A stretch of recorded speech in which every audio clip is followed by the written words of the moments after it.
Build it once, earn forever. That's the pitch you've seen 1,000 times.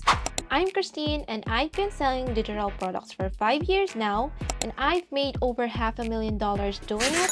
So yeah, I get why people believe that pitch. But here's what usually gets left out of that story. Most of those 5 years weren't passive at all. There were failed products before I found the one that worked. Then updates I never saw coming and copycats that just wouldn't stop showing up. So if you're building a digital product right now and you're expecting to set it and forget it, stay with me. These are 10 real lessons it took me 5 years and a lot of expensive mistakes to learn. And by the way, next video, I'll be walking you through how to build a digital product from scratch, start to finish.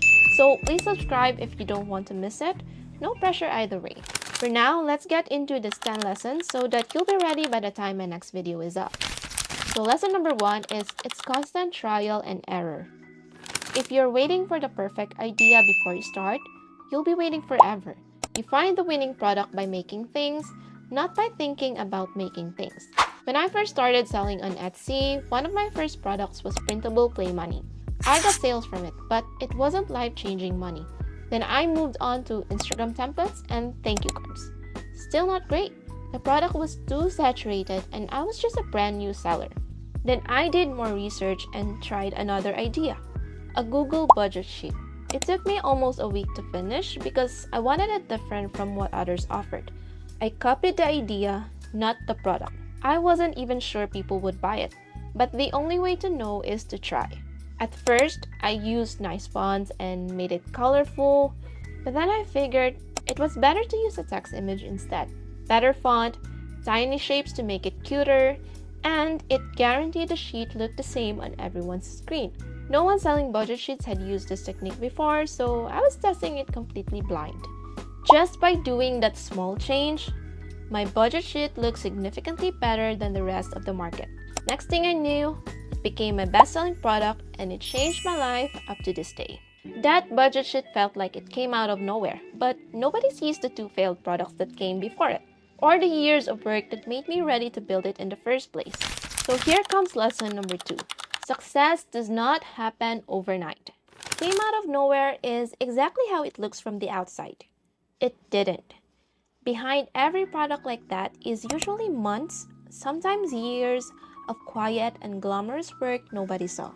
Testing products nobody bought, tweaking listings, learning SEO, figuring out what your customer actually wants versus what you assumed they wanted. Before my winning product, it took days of research and a lot of failed products and also 7 years of being a graphic designer before that. I already had the skills to create any digital product, which isn't the case for everybody. My success doesn't just include the days I started my Etsy shop. It includes the years of experience I brought into it. So stop comparing yourself to other people's success because we all have different timelines. Instead, just be consistent and don't quit. It's true what they say, try and try until you succeed. And even after you put in those years and finally get something working, that's not the finish line either. That's actually when a new kind of work begins. So here comes lesson number 3. Passive income isn't actually passive. This is probably the biggest myth about this business.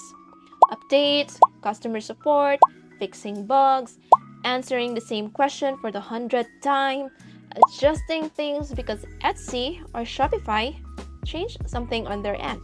There's always something to do. When I launched my first Shopify theme, I thought I was done once it was live. I was wrong. Every time a customer couldn't figure out how to install it, that was on me to explain. And every time there was a glitch, that was on me to fix. Passive income doesn't mean money shows up while you do nothing.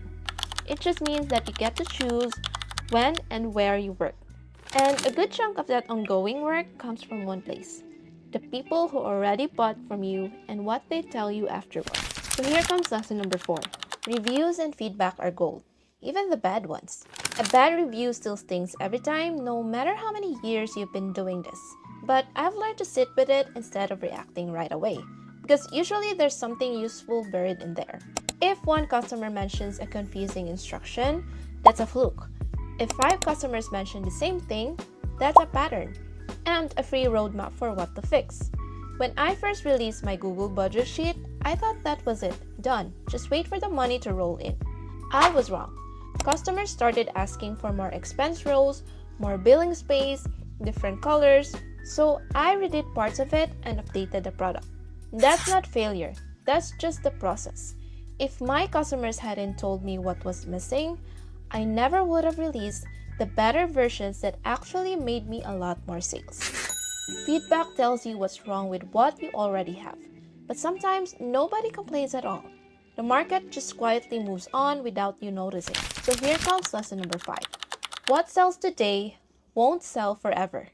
Trends shift, platforms change their algorithms, customer taste evolves, and what's working right now won't work forever.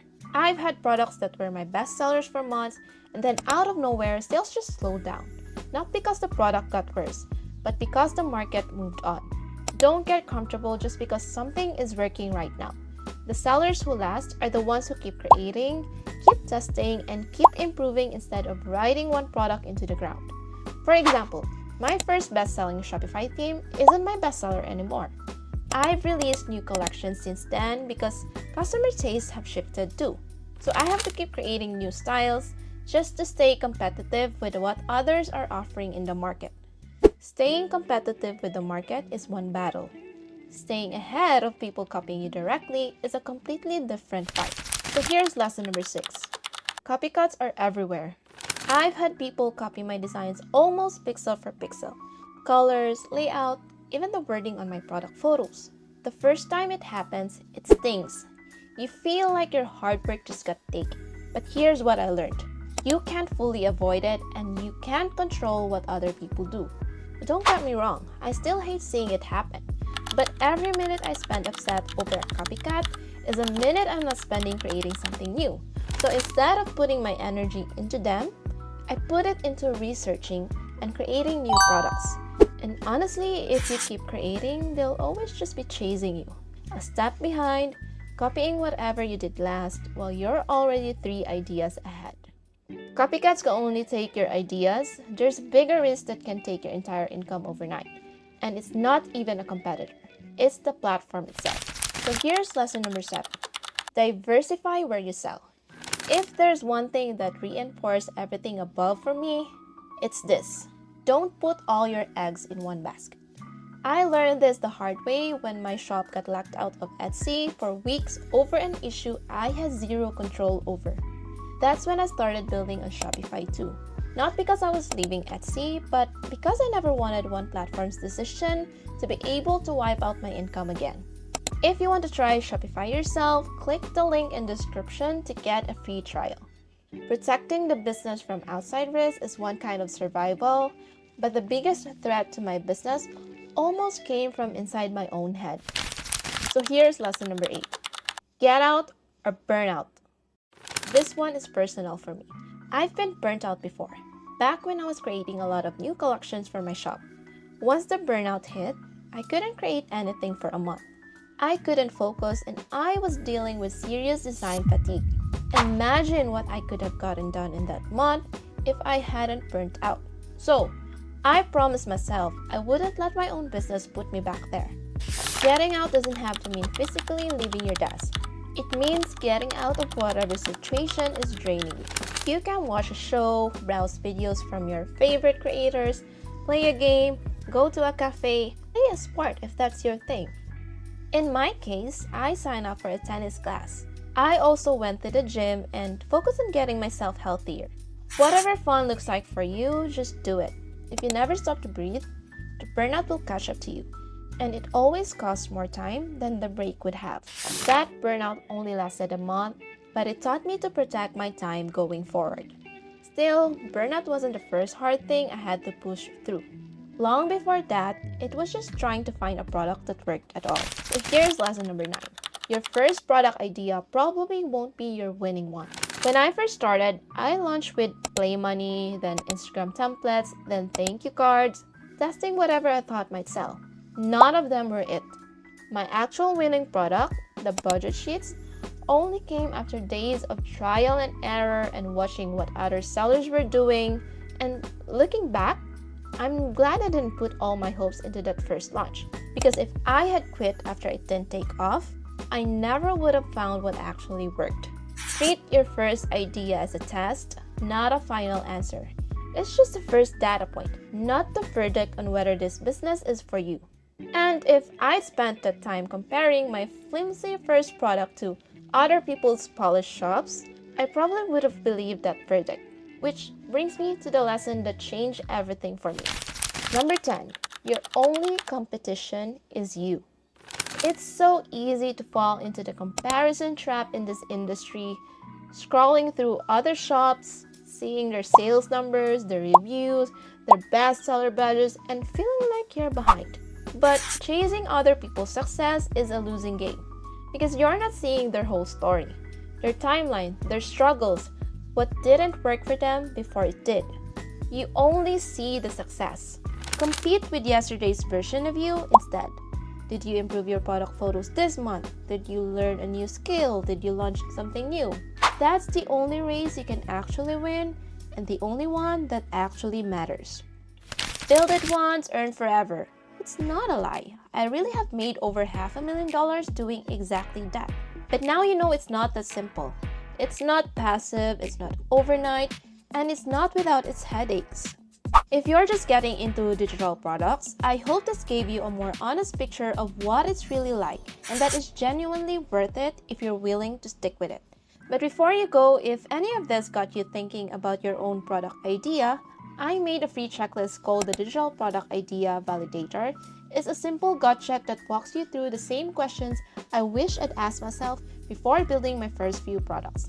I've linked it in the description, completely free. And next video, I'll be walking you through how to build a digital product from scratch, start to finish. So please subscribe if you don't want to miss it. But I really would love to know which of these lessons hit home the most for you. Let me know in the comments. And I'll see you in my next video. Bye!